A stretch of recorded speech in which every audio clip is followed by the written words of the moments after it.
বাংলাদেশে 2 লক্ষ পীর আছে, হাজার হাজার দরবার আছে। আমি বলতে চাই বাংলাদেশের হাজার লক্ষ দরবারের মতো বাইতুল শরফ সাধারণটি প্রচলিত দরবারের নাম নয়, বরং এটা সম্পূর্ণ ব্যতিক্রম ধর্মী একটা বহুমুখী সেবামূলক ধর্মীয় সব দিক থেকে অলরাউন্ডার একটি শ্রেষ্ঠ দরবারের নাম বাইতুল শরফ। বলেন সুবহানাল্লাহ।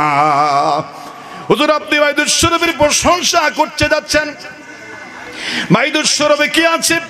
আমি যদি বলি, আপনি বলে বাইতুল শরফে কি আছে, আমি তুলনামূলকভাবে বিবেচনা করার জন্য প্রথমে বলে দিচ্ছি বাইতুল শরফে দেখতে পাচ্ছেন একটা মসজিদ আছে, মনে করতেছেন মসজিদই তো আছে, অথবা পাশে একটি মাদ্রাসা দেখতে পাচ্ছেন শাহজাদবাড়িয়া আদর্শ, এই যে মাদ্রাসা এটা দেখতে পাচ্ছেন মসজিদ মাদ্রাসা আছে বোঝায় না। না, মসজিদও যেমন আছে মাদ্রাসাও আছে।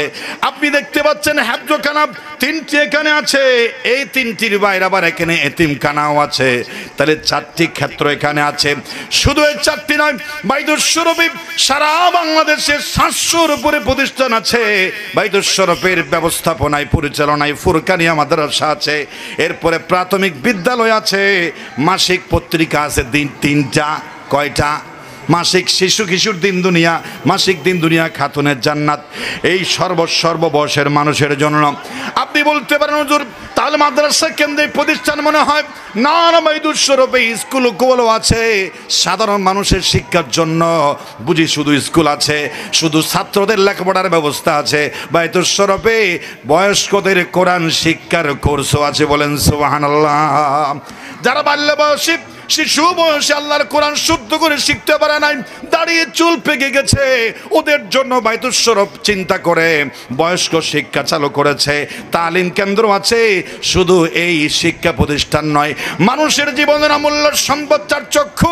চক্ষু যদি এলোমেলো হয়ে যায়, জীবনের সুখ শান্তি নষ্ট হয়ে যায়। বাইতুল শরফ বাংলাদেশে একমাত্র প্রতিষ্ঠান দরবার কেন্দ্রিক, যেখানে কক্সবাজারে সারা বিশ্বের সারা বাংলাদেশের সেরা চক্ষু হাসপাতাল মানব সেবামূলক প্রতিষ্ঠান বাইতুল শরফে আছে। বলেন সুবহানাল্লাহ। আর কি আছে? অনেকে বলে বাইতুল শরফে কি আছে, আমি একেবারে 2-1 মিনিটের ভিতর বলে শানে বাইতুল শরফ বলে শানে মুস্তাফার দিকে যাব। আছে দাঁতের হেফাজতের জন্য ডেন্টাল চিকিৎসা কেন্দ্র, আছে সাধারণ চিকিৎসা কেন্দ্র, আছে গণপাঠাগার, আছে টেইলারিং প্রশিক্ষণ কেন্দ্র, আছে ডেইরি ফার্ম আছে, এরপরে মৎস্য প্রকল্প আছে। আর বিভিন্ন দুর্যোগের সময় মানুষ যখন মুসিবতে পড়ে যায়, বাইতুল শরফে ত্রাণ সামগ্রীর ব্যবস্থা আছে। বাইতুল শরফে কোরআন নিয়ে দুনিয়ার কল্যাণ নিয়ে চিন্তা করার জন্য গবেষণা প্রতিষ্ঠান আছে।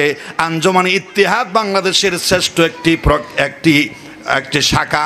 তারপরে আপনার নওজোয়ানদের জন্য নওজোয়ান শাখা আছে।